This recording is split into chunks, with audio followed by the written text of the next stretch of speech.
ఈ వీడియోలో మనం చందమామ 1952 జనవరిలో ప్రచురింపబడిన సాధు రక్షణ కథ విందాం. ఒక పట్టణ సమీపంలో పెద్ద రావి చెట్టు ఒకటి ఉంది. ఆ చెట్టులో ఒక తొర్ర ఉంది. ఆ తొర్రలో భరత పక్షి ఒకటి గుడ్లు పెట్టి వాటిని పొదిగింది. అయితే ఆ పిల్లలకి ఇంకా రెక్కలు రాలేదు. తల్లి పక్షి రోజు అడవికి పోయి ఆహారం తెచ్చి పిల్లలకి పెడుతూ ఉండేది. తల్లి పక్షి గూడు వదిలి వెళుతూ ఉన్నప్పుడల్లా ఆ చెట్టు సమీపంలో విచ్చలవిడిగా గంతులేస్తూ ఒక లేడీ కనపడుతూ ఉండేది. ఆ లేడీ అక్కడ ఇక్కడ కనపడ్డ పచ్చిగడ్డితో కడుపు నింపుకొని ఆ దగ్గర సెలయేటి నీటితో దాహం తీర్చుకొని ఎవరి జోలికి పోకుండా రోజులు వెళ్ళబుచ్చుతూ ఉంది. ఆ సాధు జంతువుని చూసినప్పుడల్లా తల్లి పక్షికి ఎంతో జాలి కలిగేది. ఎంచేతనంటే అది తన పిల్లలకు ఆహారం కోసం తిరుగుతూ ఉన్నప్పుడు వేటకాళ్ళు విల్లు అమ్ములు పుచ్చుకొని జంతువుల కోసం వెళ్తుండటం ఎన్నోసార్లు కల్లారా చూసింది. ఆ కిరాతకులలో ఎవరి కంటపడ్డా ఈ లేడీ ప్రాణాలు దక్కవు కదా పాపం అనుకునేది ఆ పక్షి.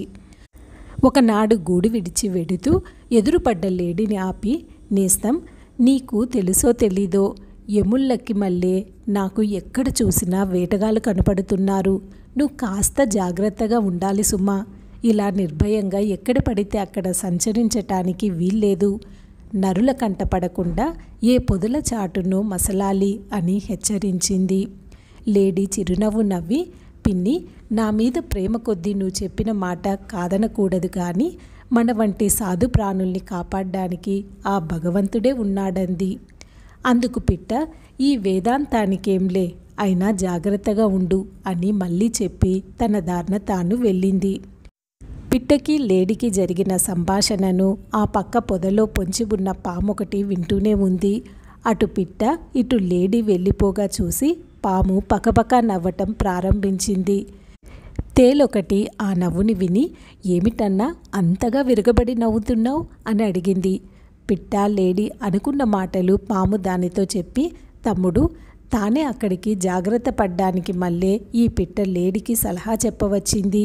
తను పడ్డ జాగ్రత్త ఏమిటో మహా, ఆ 4 పిల్లల్ని గూట్లో వదిలి చక్కా పోయింది కదా అని మళ్ళీ నవ్వటం మొదలెట్టింది. ఆ నవ్వెందుకో తేలుకి అర్థం కాక, పక్షి పిల్లలు ఎక్కడికి పోతాయి, తల్లి వచ్చేదాకా వెచ్చగా చెట్టు తెరలో ఉంటాయి అంది. పాము నవ్వుతూ, ఇంతేనా నీ తెలివి? పిట్ట వచ్చేసరికి దాని పిల్లలు నా పొట్టలోనే ఉంటాయి సుమా అంది. తేలు గ్రహించి, ఓహో, ఇదా నీ వ్యూహం, బాగానే ఉంది అంటూ తన దారిన తాను వెళ్ళిపోయింది. ఆ తేలు కొంచెం దూరం వెళ్ళేసరికి దానికొక వేటగాడు ఎదురయ్యాడు. వాడు తేలును చూడలేదు. ఏమంటే వాడి దృష్టంతా రావి చెట్టు వైపునే ఉంది. పిట్ట దారిన పిట్ట వెళ్ళగా లేడీ ఏటిలో నీరు తాగి వచ్చి రావి చెట్టు నీడన పడుకోవడానికని వస్తూ వాడి కంట పడింది. వెంటనే వాడి బాణం ఒకటి తీసి లేడీకి గురి చూసి వదిలాడు. ఈ సందడిలో క్రింద ఏముందో వాడు చూసుకోక తేలు మీద అడుగు వేశాడు. అది వాణ్ణి పుటుక్కున కుట్టింది. బాబోయ్ అంటూ వాడు నేలకి ఒరిగాడు. బాణం మాత్రం రయ్యమంటూ వచ్చి లేడికి పైగా అంగుళమెత్తున దూసుకుపోయి రావి చెట్టు మానుకు వెళ్ళి గుచ్చుకుంది.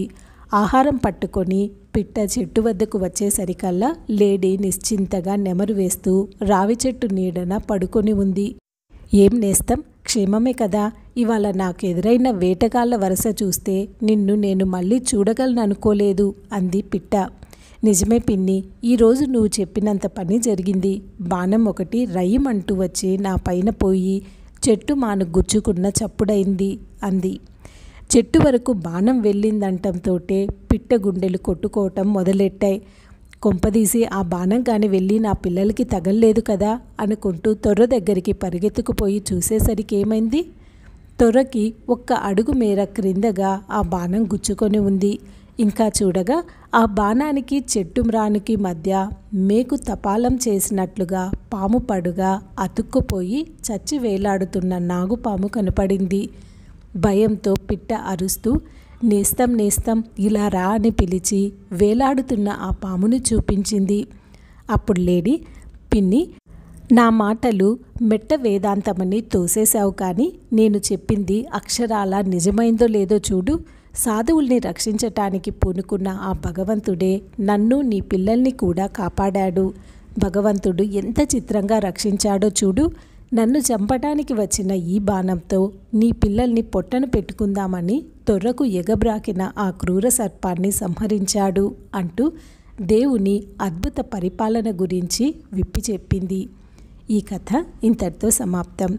ఈ వీడియో మీకు నచ్చినట్లయితే ఈ ఛానల్ని సబ్స్క్రైబ్ చేసుకొని ఈ వీడియోని లైక్ చేయండి. ధన్యవాదములు.